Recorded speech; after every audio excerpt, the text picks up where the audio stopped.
Hey y'all, it's Anime Man. Today I'm going to be rereading the second episode of Magical Girl Spec Asuka.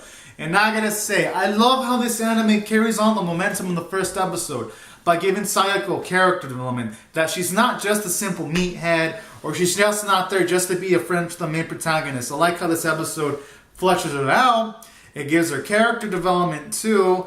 I like how in this episode she actually analyzes her own inadequacies when she realizes that when everyone was being attacked, she wasn't thinking about the needs of others. She was just thinking about herself on how to survive and all that, which is an understandable reaction from a character. When anyone's in danger or anyone's like in a situation that there's going to be life and death, you're going to obviously consider more your own personal needs before everyone else. But to have Sayako to like do an introspection of herself and actually realize that, yeah, she really didn't think about the needs of others and kind of feel sad about it in her own way, was a sweet scene. And then I like how it showed maturity by Asuka when she's all like, it's okay if anyone that can realize his own weaknesses is strong. And I like that in its own way too, because it also takes a strong individual to not look at their pride and admit where they fuck up in life or what they're lacking too. So all in all, great stuff from the character of Sayako. The writing staff did a good job. Asuka still keeps on being a cool and mature character too, simultaneously.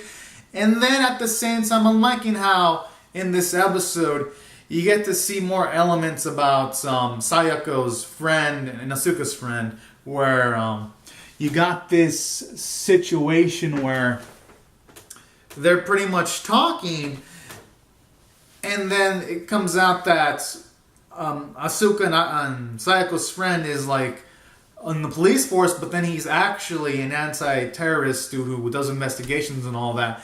And I like all that kind of stuff.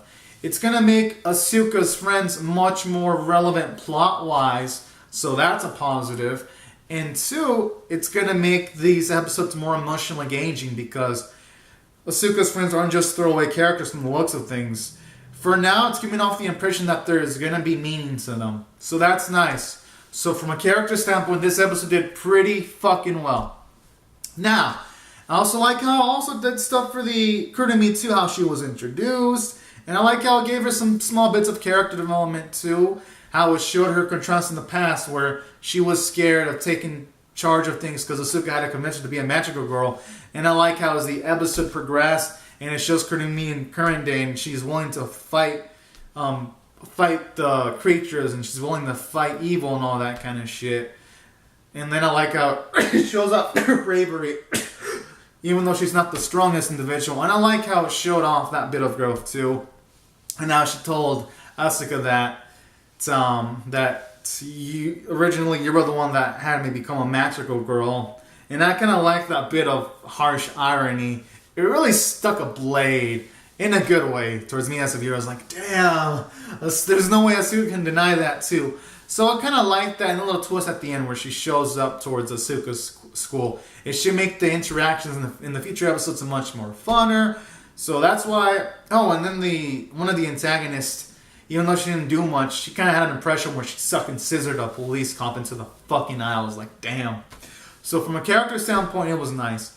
From a story standpoint, it actually did some cool stuff, like explaining why people don't know the exact identities of magical girls because they got this perception blocking ability that can even work when the cameras, when even being recorded by a camera, which is nice because most animes that are magical girls sometimes they don't bother explaining this kind of shit, and this anime goes the extra mile of actually doing that, making it feel realistic. So that was also another good element I like about this episode, and it's interesting too. There wasn't a single moment where I thought, you know what?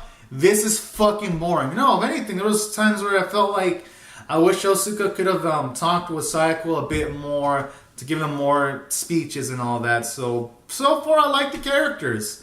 It's really hard for an anime to have me say that where I would rather see them talking than to actually do cool shit.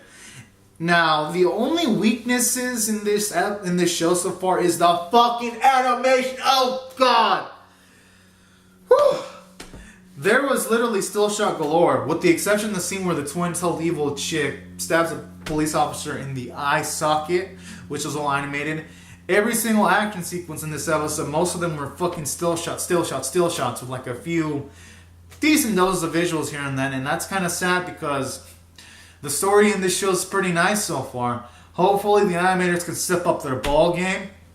And then the art goes from really good to sometimes to like really mess sometimes, especially in the background art where characters drawn and far away kind of look kind of ugly. But at the very least, it's not super bad except for the animation, but the art is serviceable from time to time. As for overall, taking all these factors into consideration, normally I'd rate this episode a 7 out of 10 because the animation, it was kind of bad. Cannot ignore that. I'm going to give it a 6 out of 10. Still above average, and I still recommend this to any fan of Magic Girl animes or who want to see a dark Magic Girl anime because this is still a fucking fun watch. Even if you can pass the animation issues. So anyways, guys, in my thoughts on the episode, comment down your thoughts on the episode below in the comment section. Be sure to rate the video, share the video if you want to, subscribe if you want to see more reviews and reactions, and I'll see you guys later to subscribe for more because I'm definitely on the hype train. Alright, guys and gals, bye-bye.